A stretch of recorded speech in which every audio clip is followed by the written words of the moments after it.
আলাইকুম, কেমন আছেন সবাই? দেখুন এখানে গতকাল বজ্রসহ বিদ্যুৎ এখানে ডাক বলে যেটা গ্রামে প্রচলিত সেটা হচ্ছিল। দেখেন আমাদের মিটারে কোনো আলো নেই। এখানে ৩টা মিটার নষ্ট।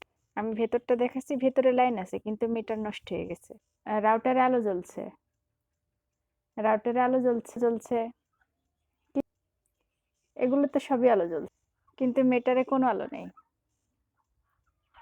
এত এত জোরে ডাকটা পড়ছিল, তখন আমরা বাইরে। হঠাৎ করে প্রচণ্ড বিকট আওয়াজ হয়। আমি আপনাদের আরো একটি মিটার দেখাবো।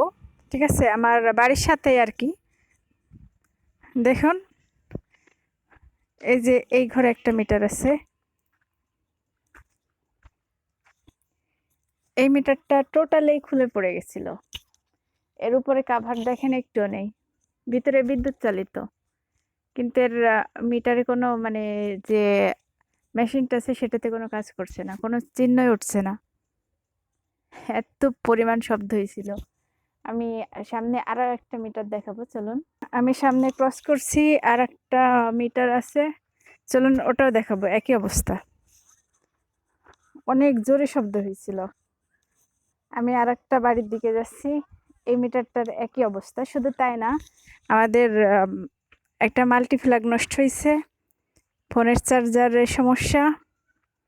এই যে দেখুন, এটা তো একই অবস্থা, কোনো আলো নেই কিন্তু ভিতরে লাইন ঠিক আছে, লাইন চলছে।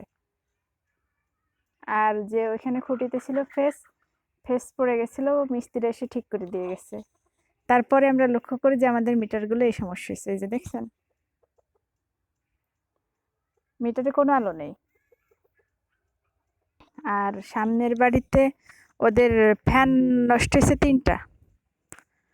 তিনটা ফ্যানই নষ্ট হয়ে গেছে, কয়েল পুড়ে গেছে। বেশ এখানে অনেক ক্ষয়ক্ষতি হয়েছে। আর আমার ওই যে ওয়াইফার যে অনুটা ছিল, ওয়াইফার অনুটাও নষ্ট হয়ে গেছিল। পরে ওর চার্জার সকালে চেঞ্জ করে নিয়ে আসছে। তো দেখতেই পাচ্ছেন প্রাকৃতিক দুর্যোগের ভয়াবহ পরিণতি।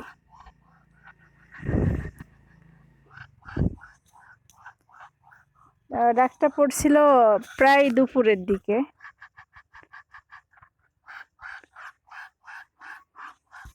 দুপুরের সময় পড়ছিল, পড়ার পরে হঠাৎ করে তারপরে দ্বিতীয় আর একটা পড়ছিল, কিন্তু দ্বিতীয়টা অত শব্দ হয়নি, কিন্তু যা ক্ষয়ক্ষতি হওয়ার আমাদের প্রথমেই হয়েছিল। ডাক পড়ার সাথে দেখি ঘরে পোড়া গন্ধ বের হয়, খেয়াল করিনি। তারপরে দেখি যে না, অনেক সমস্যা হয়েছে।